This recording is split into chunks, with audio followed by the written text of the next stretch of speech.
Welcome to this evening's debate at Belmont University here in Nashville. I am Janet Brown, Executive Director of the Commission on Presidential Debates. Over the next few minutes, you will hear some ground rules for the evening and many expressions of gratitude to the people and organizations who got us here tonight. I'd like to start with three of them who are genuine champions of debate and true friends to the CPD. The first is Dr. Robert Fisher, the president of Belmont University. We held a 2008 debate here. Belmont served as a backup site in 2016, and Bob has managed to make this evening happen in spite of a lot of challenges that 2020 has brought to this campus and all the others across the country. They don't come any better than Bob and his colleagues.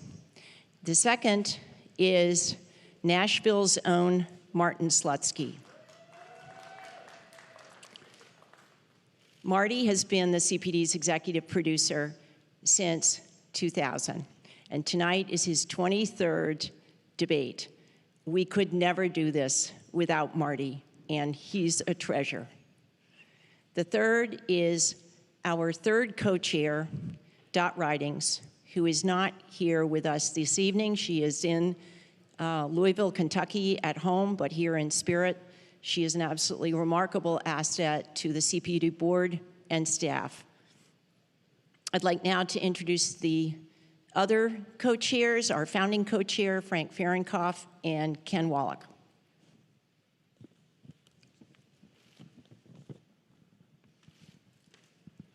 Good evening, ladies and gentlemen, and I join Janet in welcoming you all to Belmont and to Nashville. And we really owe a great debt of gratitude to the city and to this university. They've been so courteous and working so hard for us. And what a beautiful place this is. I hope you all got a chance to walk around and see this marvelous campus.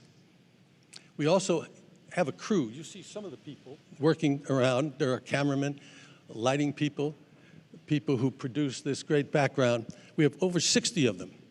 And we've had 4 debates in 4 different parts of this country. And thanks to United Airlines, which stepped up to the plate and is providing free of charge air service for our entire crew back and forth from one city to another. And so we really owe United Airlines. Now this one sounds funny, but we also owe Anheuser-Busch a great thank you, not only for their beer, but for what they've done for this commission for many, many years. It's a little less of a lift now. Normally, if we were here with normal times, there'd be 900 of you probably in this audience. But with coronavirus, it just wasn't necessary for us to, and possible for us to do that. But they have always provided a giant tent with the food to feed the 5,000 reporters that usually come from all over the world, our crew, the news people who are here. And Anheuser-Busch is with us again this year, and we thank them. A Pentagram, who's really responsible for some of the great work you see here. Kroll and Mooring, a firm in Washington, law firm. And tonight at the National Press Club in Washington, D.C., the National Press Club is putting on, for the 4th time, a media filing center. If those of you walk around the campus, you'll see a giant tent out here. And that's where media from all over the world are sitting at tables, watching this on television, and filing their stories. And many, many, because of the coronavirus, were not able to come here for this. And so the National Press Club has set up a national filing center a media filing center for them. Now, there's been a lot of controversy about this debate. And so I want to spend a few minutes telling you what the rules are, because I think there's been some misconceptions and misstatement of what the rules are. We published in July the rules for this debate and the first debate. And they were the same, that the 90 minutes would be divided into 6 15-minute segments, with the moderator of each being able to name the subject matter, the general subject matter of each of those 6 segments. And the parties agreed that for the first 4 minutes of those 15-minute segments, each of them would, for 2 minutes, have the ability to speak without interruption of any sort. Then after they each spoke for 2 minutes, it was open for open debate. Now, unfortunately, if you happen to watch the first debate, those rules were not necessarily followed. And so the commission felt that we could not put in a new rule, and what we thought we would do would just put in a way to enforce what they had agreed to, the original rule, no interruption. So you're going to see tonight, I believe the first question will be directed to the president, and he will speak for 2 minutes. They have lights, you can't see them. They're looking into their cameras that tell them how much time is left and so forth. And at the end of 2 minutes, the president will stop speaking, and then Mr. Biden's microphone, which has been off for the 2 minutes the president has been speaking, will come on. And this will happen at the start of each of the 6 sections. There's no other censure, there's no other buttons that are going to be pushed to stop them, because the rest of the time in each of the segments is for open debate. We want them to engage each other. We hope they do it civilly and discuss the issues so that the American people will learn something about where they are on the issues. Now, this is a very, very important debate for each of these candidates. The first debate, some weeks ago, had, according to Nielsen, 78 million people who watched it. Now, that doesn't count people who watched it on C-SPAN or people who had it on their computers or on their iPhones or their iPads. We think this debate tonight could reach 100 million people. Now, you're very fortunate. You're sitting on seats that make you part of history. But those people at home are watching to try to learn something about these candidates, to make that important decision as to who they are going to support when they go to the polls if they haven't already done so. So it's not for you to participate by clapping, by standing up, by doing anything that would bring you into this. So please, please don't yell, because you're interfering with what those people are seeing. Now, there also is a rule on masks. It's not only our rule, it's the rule of the city, it's the rule of this university, so that you must wear a mask to come in, and you must keep your mask on. If you remove your mask while you're here, you will be approached and you'll be asked to put it back on, and if you don't put it back on, you'll be asked to leave, and if you won't leave, you'll be escorted to leave, so which will cause you some embarrassment and will take time away from the important things that are going on today. One other thing, at exactly 8 o'clock, you're going to hear a lot of noise, because if you turn around and look behind you, those are the anchor booths of the major networks, and at exactly 8 o'clock, they're all going to go on at the same time, and you're going to hear a lot of voices that you'll recognize from different networks. So don't be surprised.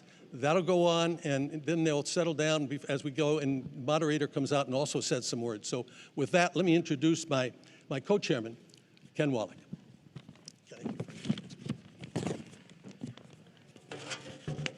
Good evening. I join Frank, Janet, and fellow board members, including Yvonne Howe and John Griffin, who are with us tonight, in welcoming you to the 24th presidential debate sponsored and organized by the Commission on Presidential Debates, and the second hosted by Belmont University. As the newest co-chair of the Commission, I'm proud to work alongside dedicated board members and a talented staff and crew who, against uphill odds, have built a nonpartisan institution since the Commission was established in 1987. Our sole mission continues to be the holding of debates that serve and inform the American people. Now, please spare me a moment to explain the Commission's efforts. Debates have evolved over the past 3 decades. More transparent criteria for qualification of debate participants, the trend toward a single moderator in order to focus greater attention on the candidates, and the allocation of time for different subject areas are but a few of the many changes that have been made. Many of the details for organizing the debates are left to agreement by the candidates themselves. The Commission has selected the times and places for debates, the moderators, and the debate formats. Based on experience, these are issues that, if left to the negotiations between the candidates' campaigns, are nearly impossible to resolve in a timely manner. In fact, it were protracted and at times unworkable negotiations on these types of issues that led, in part, to the establishment of the Commission itself. While there is always drama every 4 years, and this year is no exception. The process has worked.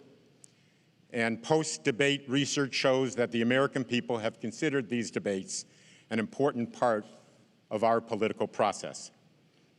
Debates have also created civic education opportunities for the schools and communities that have hosted them. Here at Belmont, the university has launched the Debate Programming Series that explores issues ranging from democracy to social media. The Commission has augmented these voter education efforts by establishing Debate Watch, which allows participants in all 50 states and Puerto Rico to exchange views on issues raised in debates and to listen respectfully to each other's opinions. Debate Watch 2020 will include more than 1 million participants. Overseas, the Commission, in partnership with the National Democratic Institute, has helped organize more than 400 candidate debates in 45 countries, most importantly, in new and emerging democracies. This initiative has led to the formation of Debates International, a support network of debate organizers from nearly 40 countries. I wanted to recognize the Commission's longest-standing supporter. For the past 32 years, the Judy and Peter Bloom Kovler Foundation has given its trust to the nonpartisan work of the Commission, and we are deeply grateful for their generous contribution to this year's debates. Now, it is my distinct honor to introduce Dr. Bob Fisher, President of Belmont University. Thank you.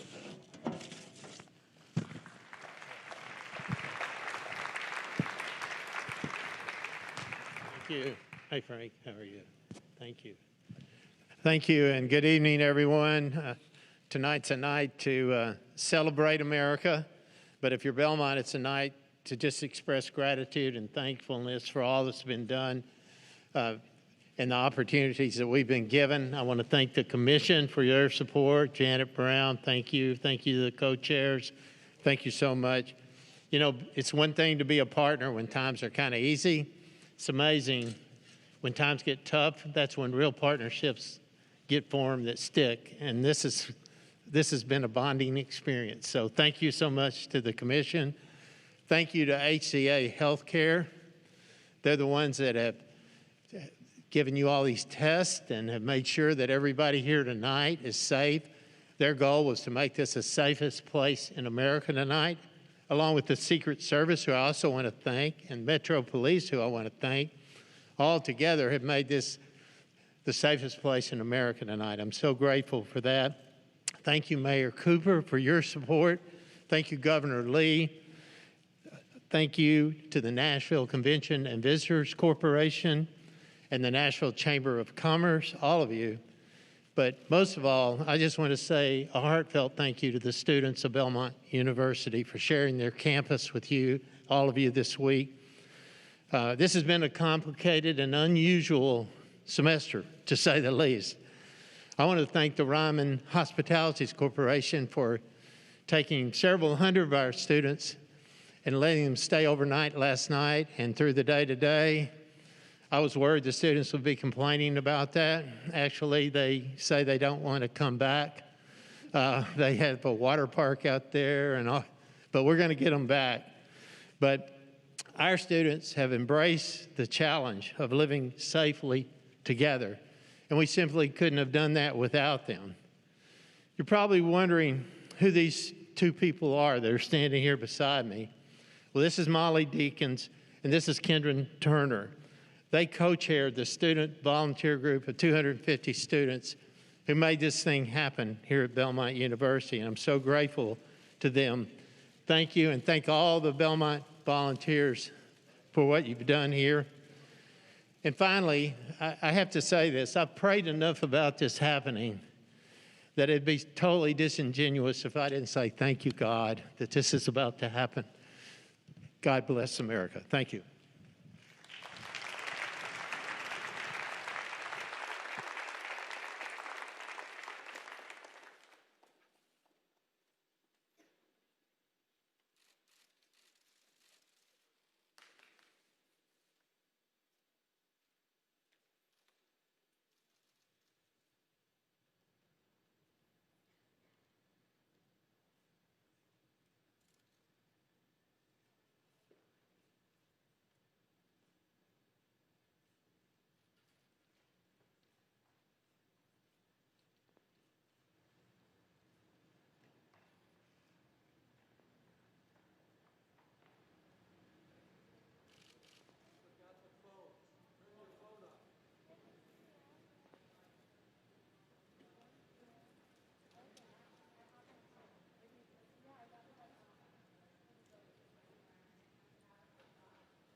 Moderator for this evening's debate is Kristen Welker of NBC News.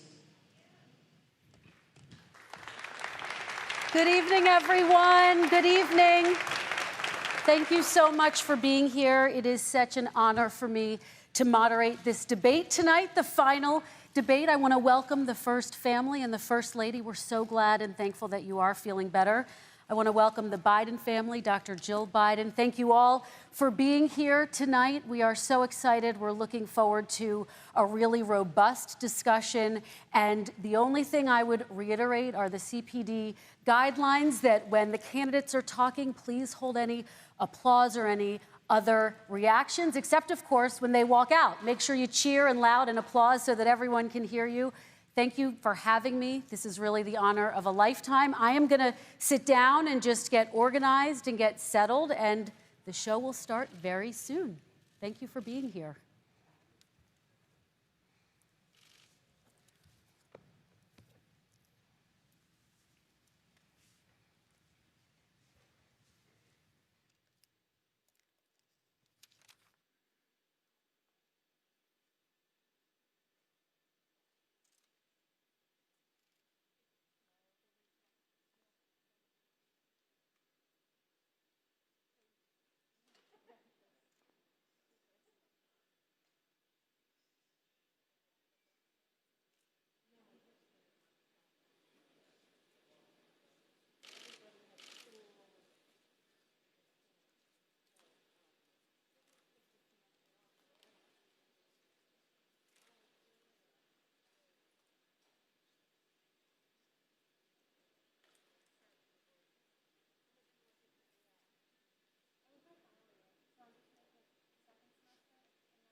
Good evening from Belmont University in Nashville, Tennessee.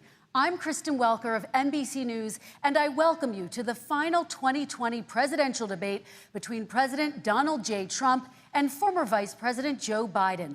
Tonight's debate is sponsored by the Commission on Presidential Debates. It is conducted under health and safety protocols designed by the Commission's health security advisor. The audience here in the hall has promised to remain silent.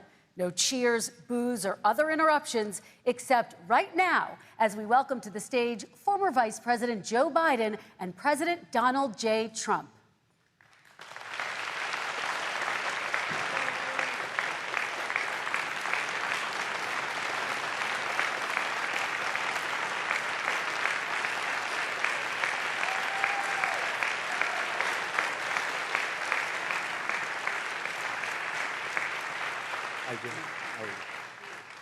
And I do want to say a very good evening to both of you. This debate will cover 6 major topics. At the beginning of each section, each candidate will have 2 minutes uninterrupted to answer my first question. The debate commission will then turn on their microphone only when it is their turn to answer, and the commission will turn it off exactly when the 2 minutes have expired. After that, both microphones will remain on, but on behalf of the voters, I'm going to ask you to please speak one at a time. The goal is for you to hear each other and for the American people to hear every word of what you both have to say. And so with that, if you're ready, let's start. And we will begin with the fight against the coronavirus. President Trump, the first question is for you. The country is heading into a dangerous new phase. More than 40,000 Americans are in the hospital tonight with COVID, including record numbers here in Tennessee. And since the two of you last shared a stage, 16,000 Americans have died from COVID. So please be specific. How would you lead the country during this next stage of the coronavirus crisis? 2 minutes, uninterrupted. So, as you know, 2.2 million people modeled out were expected to die. We closed up the greatest economy in the world in order to fight this horrible disease that came from China. It's a worldwide pandemic. It's all over the world. You see the spikes in Europe and many other places right now. If you notice, the mortality rate is down 85%. The excess mortality rate is way down and much lower than almost any other country. And we're fighting it, and we're fighting it hard. There is a spike. There was a spike in Florida, and it's now gone. There was a very big spike in Texas. It's now gone. There was a very big spike in Arizona. It's now gone. And there are some spikes and surges in other places. They will soon be gone. We have a vaccine that's coming. It's ready. It's going to be announced within weeks, and it's going to be delivered. We have Operation Warp Speed, which is the military is going to distribute the vaccine. I can tell you from personal experience that I was in the hospital. I had it, and I got better. And I will tell you that I had something that they gave me, a therapeutic, I guess they would call it. Some people could say it was a cure. But I was in for a short period of time, and I got better very fast, or I wouldn't be here tonight. And now they say I'm immune. Whether it's 4 months or a lifetime, nobody's been able to say that, but I'm immune. More and more people are getting better. We have a problem that's a worldwide problem. This is a worldwide problem. But I've been congratulated by the heads of many countries on what we've been able to do. If you take a look at what we've done in terms of goggles and masks and gowns and everything else, and in particular ventilators, we're now making ventilators all over the world, thousands and thousands a month, distributing them all over the world. It will go away, and as I say, we're rounding the turn, we're rounding the corner. It's going away. Okay, former Vice President Biden, to you, how would you lead the country out of this crisis? You have 2 minutes uninterrupted. 220,000 Americans dead. If you hear nothing else I say tonight, hear this. Anyone who's responsible for not taking control, in fact, not saying I take no responsibility initially, anyone who's responsible for that many deaths should not remain as President of the United States of America. We're in a situation where there are 1,000 deaths a day now, 1,000 deaths a day. And there are over 70,000 new cases per day.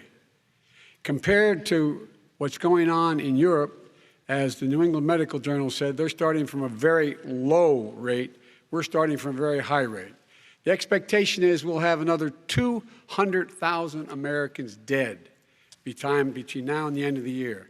If we just wore these masks, the president's own advisors have told him, we could save 100,000 lives. And we're in a circumstance where the president thus far and still has no plan, no comprehensive plan.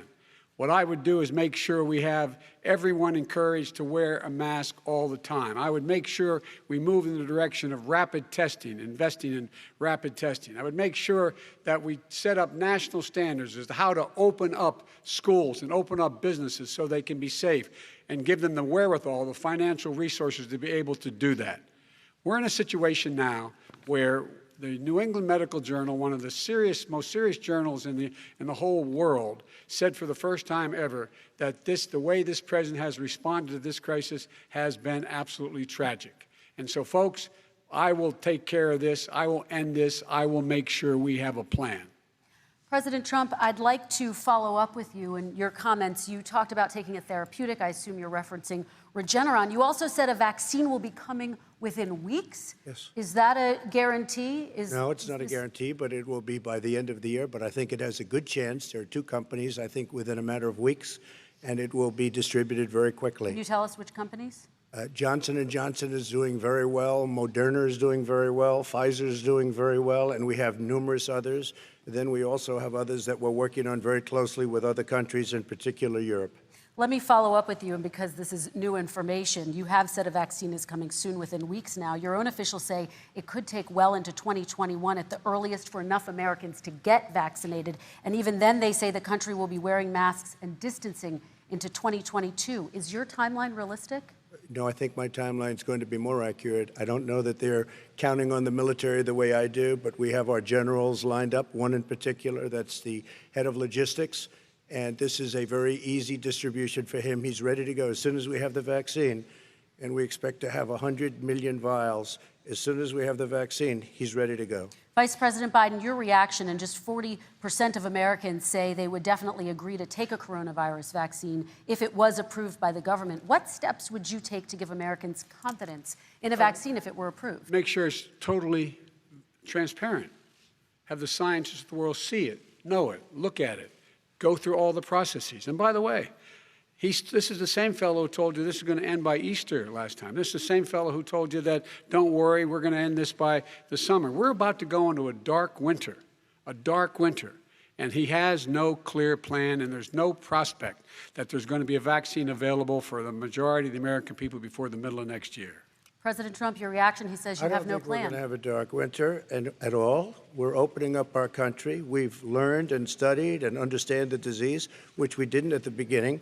When I closed and banned China from coming in heavily infected, and then ultimately Europe, but China was in January. Months later, he was saying I was xenophobic. I did it too soon. Now he's saying, oh, I should have, moved quicker. But he didn't move quicker. He was months behind me, many months behind me. And frankly, he ran the H1N1 swine flu, and it was a total disaster, far less lethal, but it was a total disaster. Had that had this kind of numbers, 700,000 people would be dead right now, but it was a far less lethal disease. Look, his own person who ran that for him, who, as you know, was his chief of staff, said it was catastrophic, it was horrible, we didn't know what we were doing. Now he comes up and he tells us how to do this. Also, everything that he said about the way every single move that he said we should make, that's what we've done. We've done all of it. But he was way behind us. Vice President Biden, your response. My response is he is xenophobic, but not because he shut down access from China. And he did it late after 40 countries had already done that. In addition to that, what he did, he made sure that we had 44 people that were in there in China trying to get to Wuhan to determine what exactly the source was. What did the president say in January? He said, no, he said, he's being transparent. The president of China is being transparent. We owe him a debt of gratitude. We have to thank him. And then what happened was we started talking about using the Defense Act to make sure we go out and get whatever is needed out there to protect people. And again, I go back to this. He had nothing. He did virtually nothing. And then he gets out of the hospital and he talks about, don't worry, it's all going to be over soon. Come on. There's not another serious scientist in the world who thinks it's going to be over soon. President Trump, your reaction? I say over soon. I say we're learning to live with it. We have no choice. We can't lock ourselves up in a basement like Joe does. He has the ability to lock himself up. I don't know. He's obviously made a lot of money someplace, but he has this thing about living in a basement. People can't do that. By the way, I, as the president, couldn't do that. I'd love to put myself in the basement or in a beautiful room in the White House and go away for a year and a half until it disappears. I can't do that. And Kirsten, every meeting I had, and I'd meet a lot of families, including Gold Star families and military families, every meeting I had, and I had to meet them. I had to. It would be horrible to have canceled everything. I said, this is dangerous. And you catch it. And, I caught it. I learned a lot. Great doctors, great hospitals. And now I recovered. 99.9 of young people recover. 99% of people recover. We have to recover. We can't close up our nation. We have to open our school, and we can't close up our nation, or you're not going to have a nation. And of course, the CDC has said young people can get sick with COVID-19 and can pass it. Vice President Biden, I want to talk broadly about strategy, though. Can I respond to that? 30 seconds, please, and then I have a seconds. question. No, number one, he says that we're learning to live with it. People are learning to die with it. You folks home will have an empty chair at the kitchen table this morning. That man or wife going to bed tonight and reaching over to try to touch out of habit where their wife or husband is gone. Learning to live with it. Come on. We're dying with it because he has never said, you said it's dangerous. When's the last time? Is it really dangerous still? Are we dangerous? You tell the people it's dangerous now? What should they do about the danger? And you say, I take no responsibility. Let me talk about your two. Excuse me, I take full responsibility. It's not my fault that he came here. It's China's fault. And you know what? It's not Joe's fault that he came here either. It's China's fault. They kept it from going into the rest of China for the most part, but they didn't keep it from coming out to the world, including Europe and ourselves. Vice President Biden. The fact is that when we knew it was coming, when it hit, what happened? What did the president say? He said, don't worry, it's going to go away. Be gone by Easter. Don't worry. The warm weather. Don't worry. Maybe inject bleach. He said he was kidding when he said that, but a lot of people thought it was serious. A whole range of things the president has said. Even today, he thinks we are in control. We're about to lose 200,000 more people. President Trump. Look, perhaps just to finish this, I was kidding on that, but just to finish this, when I closed, he said I shouldn't have closed. And that went on for months. Nancy Pelosi said the same thing. She was dancing on the streets in Chinatown in San Francisco. But when I closed, he said, this is a terrible thing, you're xenophobic. I think he called me racist even, and because I was closing it to China. Now he says I should have closed it earlier. Joe, it doesn't work. I didn't say either of those things. You certainly did. You certainly did. I talked about a xenophobia in a different context. It wasn't about closing the border to Chinese coming to the United States. All right, I want to talk about both of your different strategies to handling He thought this. I shouldn't have closed the border. Well, that's obvious. Do you want to respond to that quickly, Vice President No. Biden? Okay. Let's talk about your different strategies toward dealing with this. Mr. Vice President, you suggested you would support new shutdowns if scientists recommended it. What do you say to Americans who are fearful that the cost of shutdowns, the impact on the economy, the higher rates of hunger, depression, domestic and substance abuse outweighs the risk of exposure to the virus? What I would say is I'm going to shut down the virus, not the country. It's his ineptitude that caused the country to have to shut down in large part. Why businesses have gone under, why schools are closed, why so many people have lost their living, and why they're concerned. Those other concerns are real. That's why he should have been, instead of in a sand trap in his golf course, he should have been negotiating with Nancy Pelosi and the rest of the Democrats and Republicans about what to do about the acts they were passing for billions of dollars to make sure people had the capacity. But you haven't ruled out more shutdowns. Well, no, I'm not shutting down the nation, but look, you need standards. The standard is if you have a reproduction rate in a community that's above a certain level, everybody says, slow up, more social distancing, do not open bars and do not open gymnasiums, do not open until you get this under control. under more control. But when you do open, give the people the capacity to be able to open and have the capacity to do it safely. For example, schools. Schools, they need a lot of money to open. They need to deal with ventilation systems. They need to deal with smaller classes, more teachers, more pods. And he's refused to support that money, or at least up to now. Let's talk about schools. President Trump, I think we have to respond, if I might. Please, and then I have a follow-up. Thank you, and I appreciate that. Look, all he does is talk about shutdowns, but forget about him. His Democrat governors, Cuomo in New York, you look at what's going on in California, you look at Pennsylvania, North Carolina, Democrats all, they're shut down so tight, and they're dying. They're dying. And he supports all these people. All he talks about is shutdowns. No, we're not going to shut down, and we have to open our schools. And it's like, as an example, I have a young son. He also tested positive. By the time I spoke to the doctor the second time, he was fine. It just went away. Young people, I guess it's their immune system. Let me follow up with you, President Trump. You've demanded schools open in person and insist they can do it safely. But just yesterday, Boston became the latest city to move its public school system entirely online after a coronavirus spike. What is your message to parents who worry that sending their children to school will endanger not only their kids, but also their teachers and families? I want to open the schools. The transmittal rate to the teachers is very small, but I want to open the schools. We have to open our country. We're not going to have a country. You can't do this. We can't keep this country closed. This is a massive country with a massive economy. People are losing their jobs. They're committing suicide. There's depression, alcohol, drugs at a level that nobody's ever seen before. There's abuse, tremendous abuse. We have to open our country. You know, I've said it often. The cure cannot be worse than the problem itself. And that's what's happening. And he wants to close down. He'll close down the country if one person in our massive bureaucracy says we should close it down. Vice President Biden, your response. Simply not true. We ought to be able to walk and chew gum at the same time. We ought to be able to safely open, but when they need resources to open. You need to be able to, for example, if you're going to open a business, have social distancing within the business. You need to have, if you have a restaurant, you need to have plexiglass dividers so people cannot infect one another. You need to be in a position where you can take testing rapidly and know whether a person is, in fact, infected.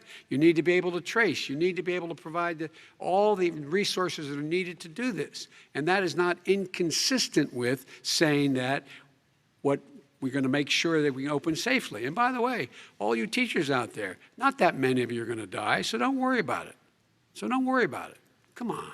President Trump, let me follow up with you quickly. By the way, I will say this. If you go and look at what's happened to New York, it's a ghost town. It's a ghost town. And when you talk about plexiglass, these are restaurants that are dying. These are businesses with no money. Putting up plexiglass is unbelievably expensive, and it's not the answer. I mean, you're going to sit there in a cubicle wrapped around with plastic. These are businesses that are dying, Joe. You can't do that to people. You just can't. Take a look at New York and what's happened to my wonderful city for so many years. I loved it. It was vibrant. It's dying. Everyone's leaving New York. Take a look at what New York has done in terms of turning the curve down in terms of the number of people dying. And I don't look at this in terms of the way he does. Blue states and red states. They're all the United States. And look at the states that are having such a spike in the coronavirus. They're the red states. They're the states in the Midwest. They're the states in the upper Midwest. That's where the spike is occurring significantly. But they're all Americans. They're all Americans. And what we have to do is say, wear these masks, number one. Make sure we get the help that the businesses need that has money's already been passed to do that. It's been out there since the beginning of the summer, and nothing's happened. President, New York has lost more than 40,000 people, 11,000 people in nursing homes. President Trump, what about... When you say spike, take a look at what's happening in Pennsylvania, where they've had it closed. Take a look at what's happening with your friend in Michigan, where her husband's the only one allowed to do anything. It's been like a prison. Now it was just ruled unconstitutional. Take a look at North Carolina. They're having spikes, and they've been closed. And they're getting killed financially. We can't let that happen, Joe. You can't let that happen. We have to open up. And we understand the disease. We have to protect our seniors. We have to protect our elderly. We have to protect especially our seniors with heart problems and diabetes problems. And we will protect them. We have the best testing in the world by far. That's why we have so many cases. Let me follow up with you before we move on to our next section. President Trump, this week you called Dr. Anthony Fauci, the nation's best-known infectious disease expert, quote, a disaster. You described him and other medical experts as, quote, idiots. If you're not listening to them, who are you listening to as you fight this? I'm listening to all of them, including Anthony. I get along very well with Anthony. But he did say, don't wear masks. He did say, as you know, this is not going to be a problem. I think he's a Democrat, but that's okay. He said this is not going to be a problem. We are not going to have a problem at all. When Joe says that, I said, Anthony Fauci said, and others, and many others, and I'm not knocking him a lot. Nobody knew. Look, nobody knew what this thing was. Nobody knew where it was coming from, what it was. We've learned a lot. But Anthony said, don't wear masks. Now he wants to wear masks. Anthony also said, if you look back, exact words, here's his exact words. This is no problem. This is going to go away soon. So he's allowed to make mistakes. He happens to be a good person. Vice President Biden, your response quickly, and then we're going to move on to the next section. My response is that think about what the president knew in January and didn't tell the American people. He was told this was a serious virus that spread in the air, and it was much worse than the flu. He went on record and said to one of your colleagues, recorded, that in fact he knew how dangerous it was, but he didn't want to tell us. He didn't want to tell us because he didn't want us to panic. He didn't want us, Americans don't panic. He panicked. But guess what? In the meantime, we find out in the New York Times the other day that, in fact, his folks went to Wall Street and said this is a really dangerous thing. And a memo out of that meeting, not from his administration, but from some of the brokers, said sell short because we got to get moving.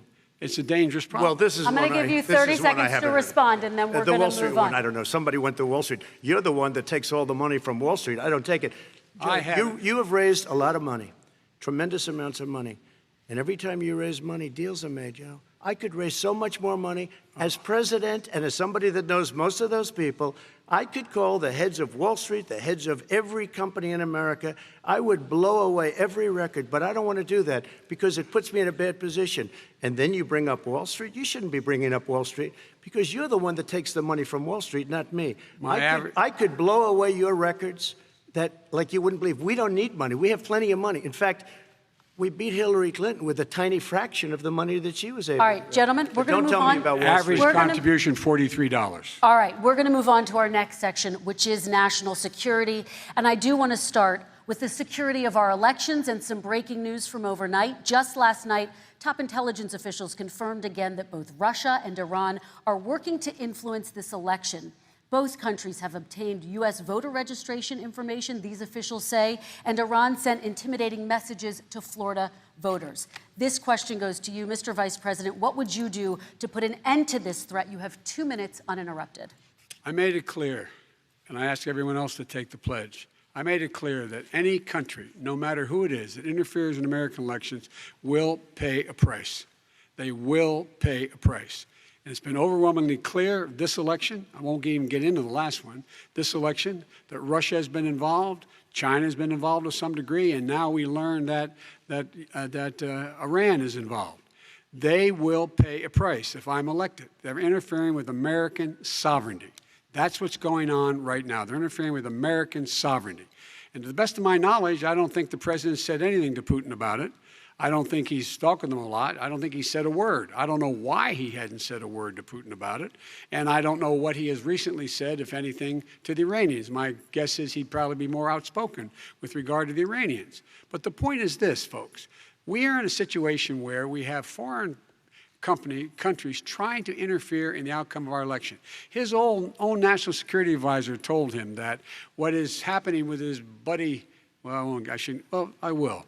His buddy, Rudy Giuliani, he's being used as a Russian pawn. He's being fed information that is Russian, that is not true.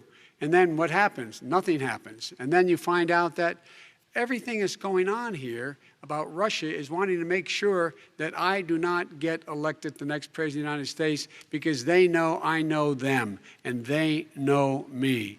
I don't understand why this president is unwilling to take on Putin when he's actually paying bounties to kill American soldiers in Afghanistan, when he's engaged in activities that are trying to destabilize all of NATO. I don't know why he doesn't do it, but it's worth asking the question, why isn't that being done? Any country that interferes with us will, in fact, pay a price because they're affecting our sovereignty.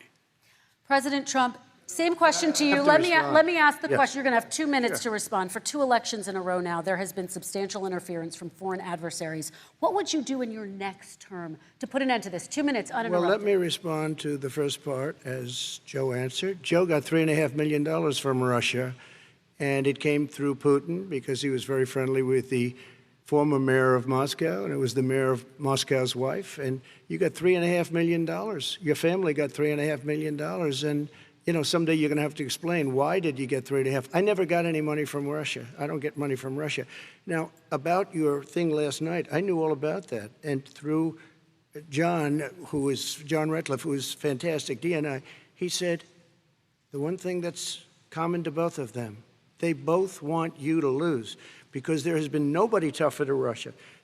Between the sanctions, nobody tougher than me on Russia.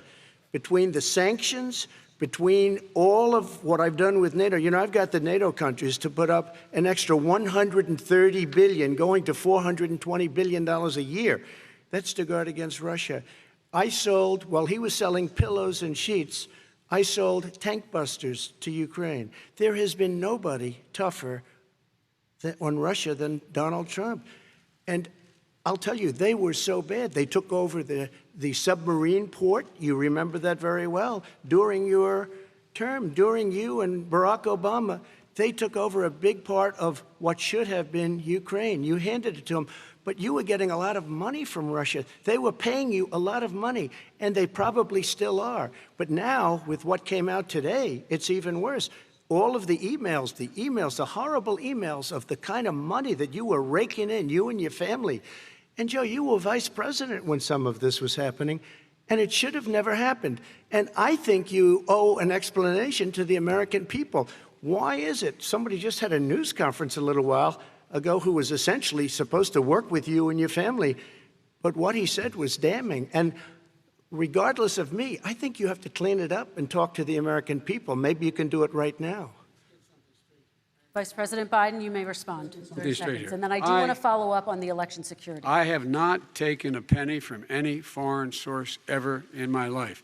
We learned that this president paid 50 times the tax in China, has a secret bank account with China, does business in China, and in fact is talking about me taking money. I have not taken a single penny from any country whatsoever, ever. Number one. Number two, this is a president, I have released all of my tax returns, 22 years. Go look at them. 22 years of my tax return. You have not released a single solitary year of your tax return. What are you hiding? Why are you unwilling? The foreign countries are paying you a lot. Russia's paying you a lot. China's paying you a lot. And your hotels and all your businesses all around the country, all around the world. And China's building a new road to a new a golf course you have overseas. So what's going on here? Why don't release your tax return or stop talking about corruption? President Trump, your response. First of all, I called my accountants under audit. I'm going to release them as soon as we can. I want to do it, and it'll show how successful, how great this company is. But much more importantly than that, people were saying $750. I asked them a week ago, I said, what did I pay? They said, sir, you prepaid tens of millions of dollars. I prepaid my tax. Tens over the last number of years. Tens of millions of dollars I prepaid because at some point they think it's an estimate. They think I may have to pay tax. So I already prepaid it. Nobody told me that. Did your accountant Nobody tell told when you that. could release Excuse them? me. And it wasn't written whenever they write this. They keep talking about $750, which I think is a filing fee. But let me just tell you, I prepaid millions and millions of dollars in taxes. Number one. Number two, I don't make money from China. You do. I don't make money from Ukraine. You do. I don't make money from Russia. You made $3.5 million, Joe, and your son gave you. They even have a statement that we have to give 10% to the big man. You're the big man, I think. I don't know, maybe you're not, but you're the big man, I think. Your son said we have to give 10% to the big man. Joe, what's that all about? It's terrible. All right, gentlemen, I want to ask you both some questions about all of this, but I'm going to let you both respond very quickly. You just said you spoke to your accountant about potentially releasing your taxes. Did he tell you when you can release them? Do you have a deadline for when you're going to release them to the American people? I get treated worse than the Tea Party got treated. Because I have a lot of people in there, deep down in the IRS, they treat me horribly. We made a deal, it was all settled until I decide to run for president. I get treated very badly by the IRS, very unfairly. But we had a deal all done. As soon as we're completed with the deal, I want to release it. But I have paid millions and millions of dollars, and it's worse than paying. I paid in advance. It's called prepaying your taxes. I paid in advance. I want to ask you both about questions regarding your potential foreign entanglements and questions that have been raised to give you both a chance to talk about this more broadly. Respond very quickly, and then I'll get to my question. Why did he's been saying this for 4 years? Show us. Just show us. Stop playing around. You've been saying for 4 years you're going to release your taxes. Nobody knows it, Mr. President. What they do know is you're not paying your taxes, or you're paying taxes that are so low. When last time he said what he paid, he said, I only pay that little because I'm smart. I know how to game the system. Come on. Come on, folks. Very quickly, President Trump, and then I want to get to two questions to both of you on this. I was put through a phony witch hunt for 3 years. It started before I even got elected. They spied on my campaign. No president should ever have to go through what I went through. Let me just say this. Mueller and 18 angry Democrats and FBI agents all over the place spent $48 million. They went through everything I had, including my tax returns, and they found absolutely no collusion and nothing wrong. $48 million.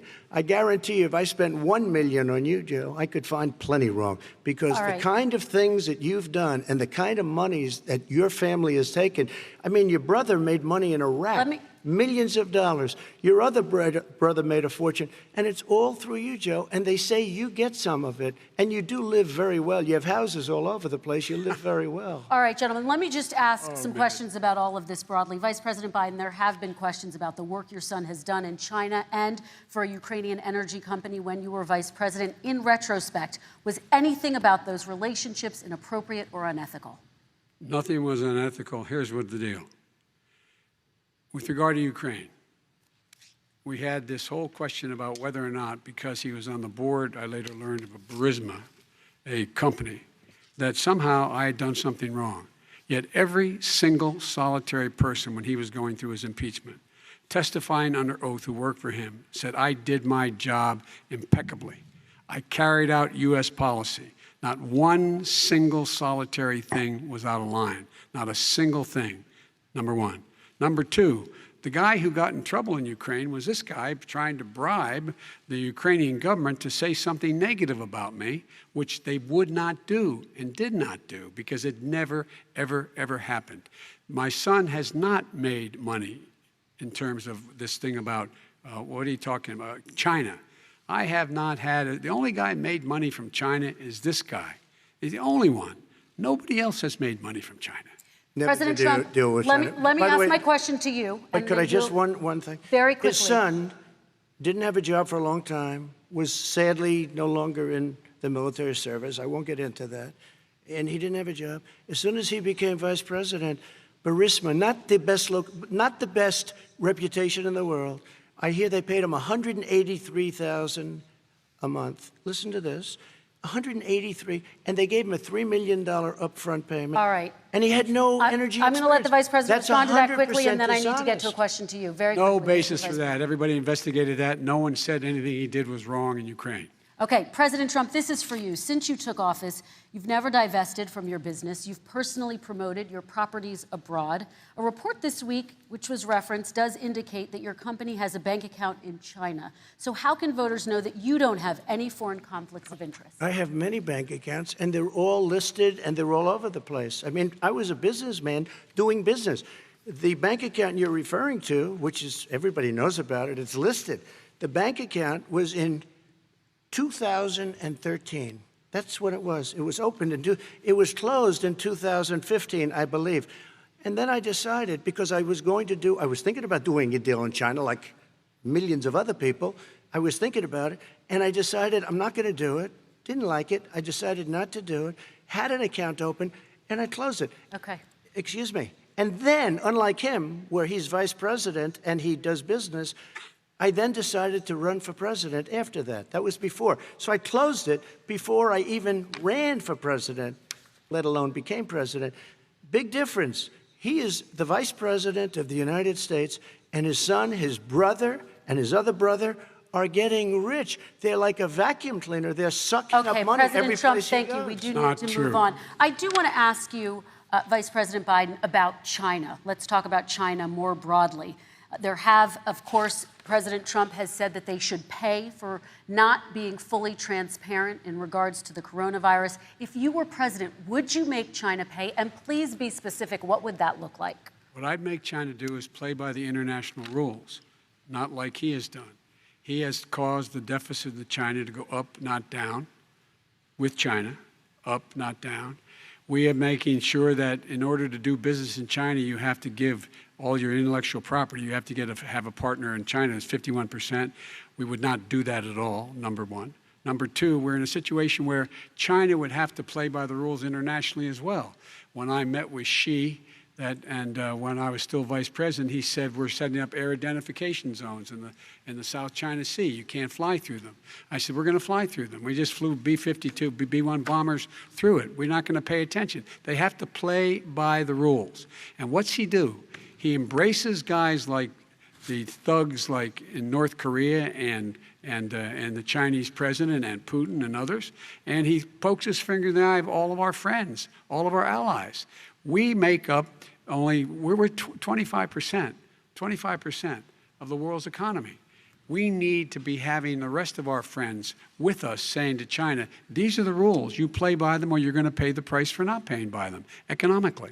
That's the way I will run it, and that's what we did in upholding steel tariffs and a range of other things when we were president and vice president. All right, let's talk about North Korea. Excuse me, no, I have to Yes. respond to that. Okay, very quickly, and My then we're son going to move walked on out to with North $1.5 billion Korea. from China to Not manage after true. spending 10 minutes in office and being in Air Force Two, number one. Number two, there's a very strong email talking about your family wanting to make $10 million a year for introductions. President Trump, on China policy, true. though, what No, but wait a specifically are minute. you going to do? What specifically are you going to do to make China pay? You've said you're going First to of make all, them pay. China is paying. They're paying billions and billions of dollars. I just gave New $28 billion. sanctions? New sanctions? I just gave $28 billion to our farmers. because Taxpayers' China, money.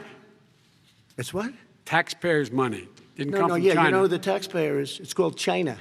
China paid true. $28 billion, and you know what they did to pay it, Joe? They devalued their currency, and they also paid up. And you know who got the money? Our farmers, our great farmers, because they were targeted. You never charged them anything. Also, I charged them 25% on dumped steel because they were killing our steel industry. We were not going to have a steel industry. Okay. And now we have a steel Okay, industry. Vice President Biden, your response, please. Our response is, look, this isn't about, there's a reason why he's bringing up all this malarkey. There's a reason for it. He doesn't want to talk about the substantive issues. It's not about his family and my family. It's about your family. And your family's hurting badly. If you're making if you're a middle-class family, you're getting hurt badly right now. You're sitting at the kitchen table this morning deciding, well, we can't get new tires, they're bald because we have to wait another month or so. Or are we going to be able to pay the mortgage? Or who's going to tell her she can't go back to community college? They're the decisions you're making in the middle-class families like I grew up in Scranton and Claymont. They're in trouble. We should be talking about your families, but that's the last thing he wants to talk about. I want That is a to talk typical about statement. North Korea. Excuse me, just I do for want 1 to turn second, to please. 10 seconds, Mr. President. That's 10 a seconds. typical political statement. Let's get off this China thing, and then he looks, the family, around the table, everything. Just a typical politician when I see that. Let's talk about I'm not North a typical Korea now. politician. Okay, That's why I got President elected. Let's talk let's about- get off the subject of China. Let's talk sitting around the table. All right. Come on, Joe, you can do better. We're going to talk about North Korea now. President Trump, you've met with North Korean leader Kim Jong-un 3 times. You've talked about your beautiful letters with him. You've touted the fact that there hasn't been a war or a long-range missile test. And yet North Korea recently rolled out its biggest ever intercontinental ballistic missile and continues to develop its nuclear arsenal. Do you see that as a betrayal of the relationship you forged? Just 30 seconds here because we need to get on to the next So segment. when I met with Barack Obama, we sat in the White House right at the beginning, had a great conversation. It was supposed to be 15 minutes, and it was well over an hour. He said the biggest problem we have with North Korea. He indicated we will be in a war with North Korea. Guess what? It would be a nuclear war, and he does have plenty of nuclear capability. In the meantime, I have a very good relationship with him. Different kind of a guy, but he probably thinks the same thing about me. We have a different kind of a relationship. We have a very good relationship, and there's no war. And you know, about 2 months ago, he broke into a certain area. They said, oh, there's going to be trouble. I said, no, they're not, because he's not going to do that. And I was right. Look, instead of being in a war where millions of people, Seoul, you know, is 25 miles away, millions and millions, 32 million people in Seoul, millions of people would be dead right now. President we Trump, don't have that's a war, 30 and seconds. I have a good Thank relationship. you. Vice President Biden, to you. North Korea conducted 4 nuclear tests under the Obama administration. Why do you think you would be able to rein in this persistent threat right Because now? I'd make it clear, which we were making clear to China, they had to be part of the deal. Because here's I made it clear, and as a spokesperson of the administration when I went to China, that they said, why are you moving your missile defense up so close? Why are you moving more forces here? Why are you continuing to do military maneuvers with South Korea? I said, because North Korea is a problem, and we're going to continue to do it so we can control them. We're going to make sure we can control them and make sure they cannot hurt us. And so if you want to do something about it, step up and help. If not, it's going to continue. What has he done? He's legitimized North Korea. He's talked about his good buddy who's a thug, and he talks about how we're better off. And they have much more capable missiles, able to reach U.S. territory much more easily than ever did before. Let me follow up with you, Vice President Biden. You've said you wouldn't meet with Kim Jong-un without preconditions. Are there any conditions under which you would meet with him? On the condition that he would agree that he would be drawing down his nuclear capacity to get the Korean Peninsula should be nuclear-free zone. All right, let's move on to American families. Kristen, they tried Very to quickly, meet with 10 him. seconds, They President. tried to meet with him. He wouldn't do it. He didn't like Obama. He didn't like him. He wouldn't do it. Okay, I know gotta for give him a fact they chance to tried. respond to that He before we wouldn't move do on. it. You And know, that's I- okay. You know what? North Korea, we're not in a war. We have a good relationship. You know, people don't understand. Having a good President relationship Trump, with we have leaders to move of other on, 'cause countries we have is a lot a of good thing. We have a lot of questions to get Yes, to. not That's Your like response. saying we had a good relationship with Hitler before he, in fact, invaded Europe, the rest of Europe. Come on. The reason he would not meet with President Obama is because President Obama said, we're going to talk about denuclearization. We're not going to legitimize you, and we're going to continue to put stronger and stronger sanctions on you. That's why he wouldn't meet with us.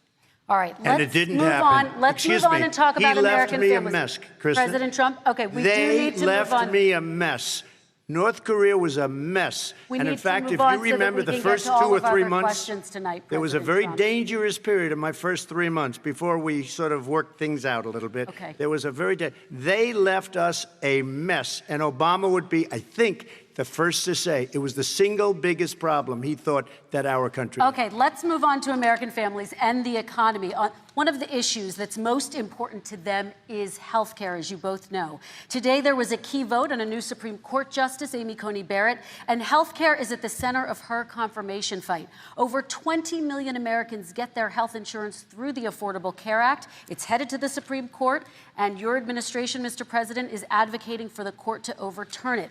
If the Supreme Court does overturn that law, those 20 million Americans could lose their health insurance almost overnight. So what would you do if those people have their health insurance taken away? You have 2 minutes uninterrupted. Sure. First of all, I've already done something that nobody thought was possible. Through the legislature, I terminated the individual mandate. That is the worst part of Obamacare, as we call it.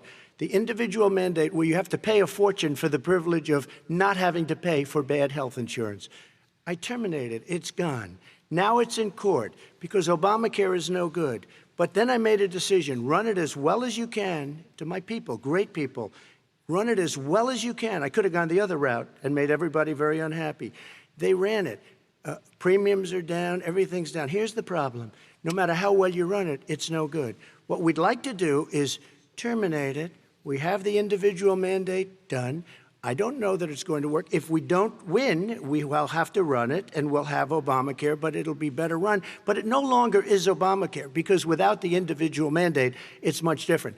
Pre-existing conditions will always stay. What I would like to do is a much better health care, much better, will always protect people with pre-existing. So I'd like to terminate Obamacare, come up with a brand new, beautiful health care. The Democrats will do it because there'll be tremendous pressure on them, and we might even have the House by that time, and I think we're going to win the House, okay? You'll see, but I think we're going to win the House. But come up with a better health care, always protecting people with pre-existing conditions. And one thing very important, we have 180 million people out there that have great private health care. Far more than we're talking about with Obamacare. Joe Biden is going to terminate all of those policies. These are people that love their health care, people that have been successful, middle-income people, been successful. They have 180 million plans, 180 million people, families, under what he wants to do, which will basically be socialized medicine. He won't even have a choice. They want to terminate 180 million plans. We have done an incredible job on health care, and we're going to do even better. Okay, Vice President Biden, yes, this is for you. Your health care plan calls for building on Obamacare. So my question is, what is your plan if the law is ruled unconstitutional by the Supreme Court? You have 2 minutes uninterrupted. What I'm going to do is pass Obamacare with a public option. It'll become Biden-care. The public option is an option that says that if you, in fact, do not have the wherewithal to be, if you qualify for Medicaid and you do not have the wherewithal in your state to get Medicaid, you automatically are enrolled, providing competition for insurance companies. That's what's going to happen. Secondly, we're going to make sure we reduce the premiums and reduce drug prices by making sure that there's competition that doesn't exist now by allowing the Medicare to negotiate drug prices with the insurance companies. Thirdly, the idea that I want to eliminate private insurance, the reason why I had such a fight with 20 candidates for the nomination was I support private insurance. That's why I didn't. Not one single person with private insurance would lose their insurance under my plan, nor did they under Obamacare. They did not lose their insurance unless they chose they wanted to go to something else. Lastly, we're going to make sure we're in a situation that we actually protect pre-existing. There's no way he can protect pre-existing conditions. None, zero. You can't do it in the ether. He's been talking about this for a long time. He's never come up with a plan. I guess we're going to get the pre-existing condition plan the same time we get the infrastructure plan that we've been waiting since 17, 18, 19, and 20. The fact, I still have a few more minutes. I know you're getting anxious.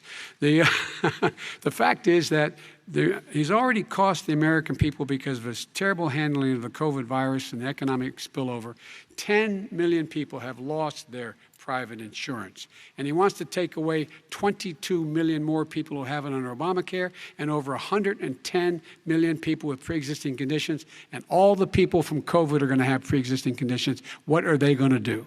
I have a follow-up for you, Vice President Biden. It relates to something that President Trump said. He's accusing you of wanting socialized medicine. What do you say to people who have concerns that your health care plan, which includes a government insurance option, takes the country one step closer to a health care system run entirely by the government? What's your response to them? I say it's ridiculous. It's like saying that, the idea that the fact that there's a public option that people can choose, that makes it a socialist plan. Look, the difference between the president, I think health care is not a privilege, it's a right. Everyone should have the right to have affordable health care. And I am very proud of my plan. It's gotten endorsed by all the major labor unions, as well as a whole range of other people who, in fact, are concerned in the medical field. This is something that's going to save people's lives, and this is going to give some people an opportunity to have health care for their children. How many of you home are worried and rolling around in bed tonight wondering what in God's name you're going to do if you get sick because you've lost your home insurance, your health insurance, your company's gone under? We have to provide health insurance for people at an affordable rate, and that's what I do.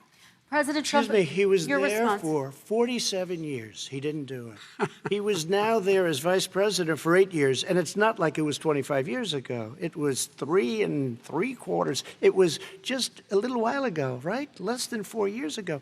He didn't do anything. He didn't do it. He wants socialized medicine, and it's not that he wants it. His vice president, I mean, she is more liberal than Bernie Sanders and wants it even more. Bernie Sanders wants it. The Democrats want it. You're going to have socialized medicine, just like he went with fracking. We're not going to have fracking. We're going to stop fracking. We're going to stop fracking. Then he goes to Pennsylvania after he gets a nomination, where he got very lucky to get it. And he goes to Pennsylvania and he says, oh, we're going to have fracking. And you never ask that question. And by the way, so far, I respect very much the way you're handling this, I have to say. By the way. But somebody should ask the question. You can ask he goes for a year. There will be no fracking. There will be no petroleum. We have a number of topics we're going to get to. That's a big question. We're going to get to. We're going to get to. It's the same thing with socialized I have medicine. to respond. Vice President, your response, please. My response is people deserve to have affordable health care, period. Period, period, period. And the Biden care proposal will, in fact, provide for that affordable health care, lower premiums. What we're going to do is going to cost some money. It's going to cost over $750 billion over 10 years to do it. And they're going to have lower premiums. You can buy into the better plans, the cheaper plans, lower your premiums, deal with unexpected billing, and have your drug prices drop significantly. He keeps talking about it. He hasn't done a thing for anybody on health care. Not a thing. Kristen, when Very he quickly, says, then I want to talk when about he what's says happening on public Capitol option, Hill. he's talking about socialized medicine and health care. When he talks about a public option, he's talking about destroying your Medicare, totally destroyed, and destroying your Social Security. And this whole country will come down. You know, Bernie Sanders tried it in his state. He tried it in his state. His governor was a very liberal governor. They wanted to make it work. Okay, let's let Vice President Biden respond. It doesn't Vice work. President He's Biden, a very your response. confused guy. He thinks he's running against somebody else. He's running against Joe Biden. I beat all those other people because I disagreed with them.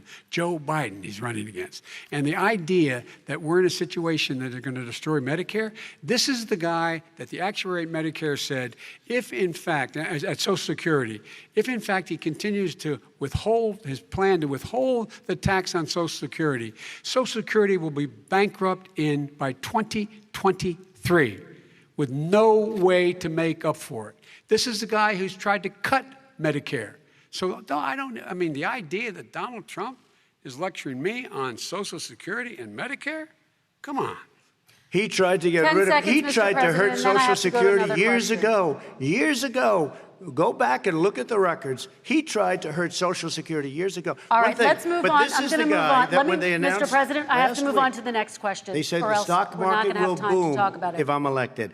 If he's elected, the stock market will crash. Okay, let's biggest move on to the analysts are next saying question Let me respond. very quickly. Look, the idea that the stock market is booming is his only measure of what's happening.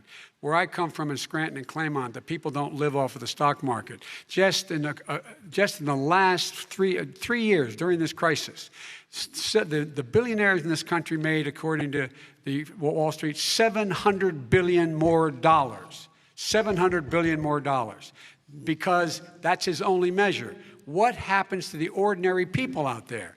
What happens to them? Let's talk about what's happening on Capitol Hill. We're going to move on, 401ks are through the roof. We're going to move on. Stock are through the roof. All right. And he doesn't come from Scranton. That's like he lived there for a short period of time before he even knew it. We're going to move on to the next left. question. And the people of Pennsylvania Let me will move show on you to my that. next question, They gentlemen. understand. As of tonight, more than 12 million people are out of work. And as of tonight, 8 million more Americans have fallen into poverty, and more families are going hungry every day. Those hit hardest are women and people of color. They see Washington fighting over a relief bill. Mr. President, why haven't you been able to get them the help they need? 30 seconds here. Because Nancy Pelosi doesn't want to approve it. I do. But you're the president. I do, but I still have to get. Unfortunately, that's one of the reasons I think we're going to take over the House, because of her. Nancy Pelosi doesn't want to approve anything because she'd love to have some victories on a date called November 3rd. Nancy Pelosi does not want to approve it. We are ready, willing, and able to do something. Don't forget, we've already approved 3 plans, and it's gone through, including the Democrats, in all fairness. This one she doesn't want. It's near the election because she thinks it helps her politically. I think it hurts her politically. All right, Mr. Vice President. You know, the Republican leader in the United States Senate said he can't pass it. He will not be able to pass it. He does not have Republican votes. Why isn't he talking to his Republican friends? Let me follow up with you, Vice President we made a Biden, deal, the because Republicans let me will ask pass Vice it. President Biden a question. You are the leader of the Democratic Party. Why have you not pushed the Democrats to get a deal for the American people? Well, I have, and they have pushed it. Look, they passed this act all the way back in the beginning of the summer. This is like it's not new. It's been out there. This HEROES Act has been sitting there. And look at what's happening. When I was in charge of the Recovery Act with $800 billion, I was able to get $145 billion to local communities that have to balance their budgets and states that have to balance their budgets, so then have to fire firefighters, teachers, first responders, law enforcement officers, so they could keep their cities and counties running. He will not support that. They have not done a thing for them. And Mitch McConnell said, let them go bankrupt. Let them go bankrupt. Come on. What's the matter with these guys? The bill that was passed in the House was a bailout of badly run, high-crime, Democrat, all run by Democrats, cities and states. It was a way of getting a lot of money, billions and billions of dollars to these states. It was also a way of getting a lot of money from our people's pockets to people that come into our country illegally. We were going to take care of everything for them. And what that does, and I'd love to do that, I'd love to help them, but what that does, everybody all over the world will start pouring into our country. We can't do it. This was a way of taking care of them. This was a way of spending on things that had nothing to do with COVID, as per your question. But it was really a big bailout for badly run Democrat cities and states. All right, By the I way, want to. if I get elected, I'm running as a proud Democrat, but I'm going to be an American president. I don't see red states and blue states. What I see is American, United States. And folks, every single state out there finds themselves in trouble. They're going to start laying off, whether they're red or blue, cops, firefighters, first responders, teachers, because they have to balance their budget. And the founders were smart. They allowed the federal government to deficit spend to compensate for the United States of America. I want to talk about the minimum wage, gentlemen. Mr. Vice President, we are talking a lot about struggling small businesses and business owners these days. Do you think this is the right time to ask them to raise the minimum wage? You, of course, support a $15 federal minimum wage. I do, because I think one of the things we're going to have to do is we're going to have to bail them out, too. We should be bailing them out now, those small businesses. You got 1 in 6 of them going under. They're not going to be able to make it back. They passed a package that allows us to be able to call PPP. Money is supposed to go to help them do everything from organize how they can deal with their businesses being open safely. Schools, how they can make classrooms smaller, how they can hire more teachers, how they can put ventilation systems in. They need the help. The businesses as well as the schools need the help. But these guys will not help them. Is not giving them any of the money. We are going to move on to immigration, one thing very but I quickly, want he to said get we your have to help our reaction. small businesses by raising the minimum wage. That's not helping. I think it should be a state option. Alabama is different than New York. New York is different from Vermont. Every state is different. It should be a state option. You said very recently. We have recently. to help. It's very important. We have to help our small businesses. How are you helping your small businesses when you're forcing wages? What's going to happen, and what's been proven to happen, is when you do that, these small businesses fire many of their employees. You said very recently you would consider raising the federal minimum wage to $15 an hour. You said recently you would consider raising the federal minimum wage to $15 an hour. Is that still the case? And I would consider it to an extent, but in a what I really like, administration? in a second administration, but not to a level that's going to put all these businesses out of business. It should be a state option. Look, I've lived in different places. I know different places. They're all different. Some places, $15 is not so bad. In other places, other states, $15 would be Okay, President ruinous. Trump, thank you. Quick response, Vice President Biden.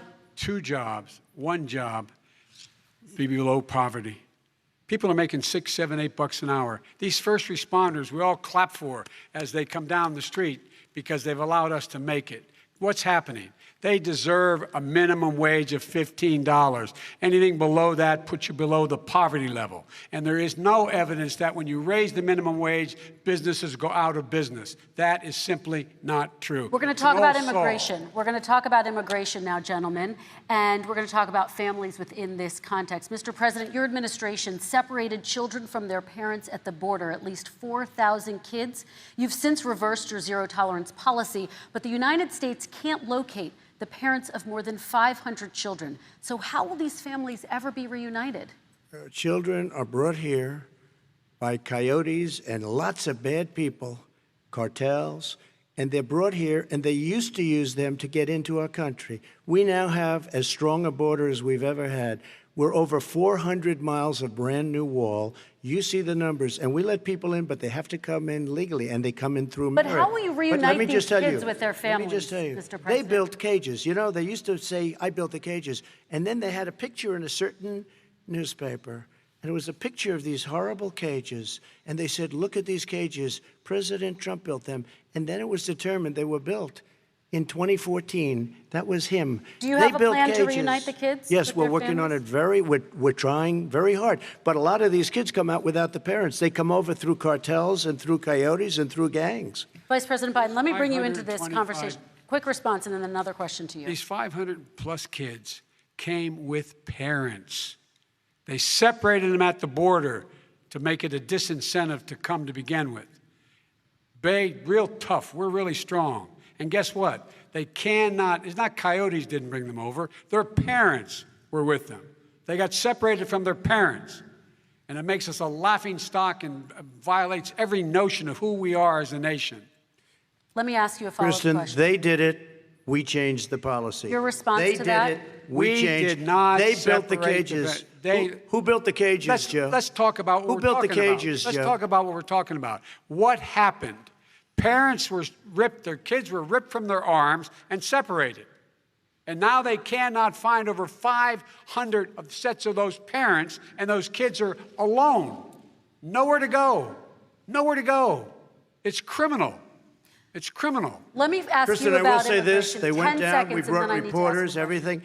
They are so well taken care of. They're in facilities that were so clean. But some that of have them gotten haven't been such good- reunited But with their just ask families. one question. Who built the cages? I'd love you to ask them that. Who built the cages? Let me Joe? ask about your immigration policy, Mr. Vice President. The Obama administration did fail to deliver immigration reform, which had been a key promise during the administration. It also presided over record deportations as well as family detentions at the border before changing course. So why should voters trust you with an immigration overhaul now? Because it made a mistake. It took too long to get it right. It took too long to get it right. I'll be president of the United States, not vice president of the United States. And the fact is, I've made it very clear. Within 100 days, I'm going to send to the United States Congress a pathway to citizenship for over 11 million undocumented people. And all of those so-called dreamers, those DACA kids, they're going to be immediately certified again to be able to stay in this country and put on a path to citizenship. The idea that they are being sent home by this guy, and they want to do that, is they've gone to a country they've never seen before. I can imagine you're 5 years old, your parents are taking you across the Rio Grande River, and it's illegal. And you say, oh, no, Mom, leave me here. I'm not going to go with you. They've been here. Many of them are model citizens. Over 20,000 of them are first responders out there taking care of people during this crisis. We owe them. We owe them. President Kristen, Trump, he your had reaction. 8 years to do what he said he was going to do. And I've We changed did. without having a specific. We got rid of catch and release. We got rid of a lot of horrible things that they put in and that they lived with. But he had 8 years he was vice president. He did nothing except build cages to keep children in. Vice President Wrong. Biden, your response. The catch and release, you know what he's talking about there? If in fact you had a family came across and they were arrested, they in fact were given a date to show up for their hearing. They were released. And guess what? They showed up for a hearing. And this is the first president in the history of the United States of America that anybody seeking asylum has to do it in another country. That's never happened before in America. That's never happened before in America. You come to the United States and you make your case that I seek asylum based on the following premise, why I deserve it under American law. They're sitting in squalor on the other side of the river. President Trump, your response, So 30 important. seconds, and then we'll move It just shows that he has no understanding of immigration or the laws. Catch and release is a disaster. A murderer would come in, a rapist would come in, a very bad person would come in. We would take their name. We have to release them into our country. And then you say they come back. Less than 1% of the people come back. We have to send ICE out and Border Patrol out to find them, we would say, come back in 2 years, 3 years, we're going to give you a court case. You need Perry Mason. We're going to give you a court case. When you say they come back, they don't come back, Joe. They never come back. Only the really, I hate to say this, but those with the lowest IQ, they might come back. Okay, President Trump, let's give Vice President Biden a chance to respond, and then we're going to move on to the next section. You don't know the law, Joe. Vice President Biden, your response. Know the law, what he's telling you is simply not true. Well, check it out. They don't come back. Check it out. All right, let's move on. But we don't have to worry about it because section. they terminated it, so we don't have to worry about it Let's anymore. move on to the next And you have section. 525 kids not knowing where in God's name they're going to be and lost their parents. Go ahead. All right, let's talk about our next section, which is race in America. And I want to talk about the way Black and brown Americans experience race in this country. Part of that experience is something called the talk. It happens regardless of class and income. Parents who feel they have no choice but to prepare their children for the chance that they could be targeted, including by the police, for no reason other than the color of their skin.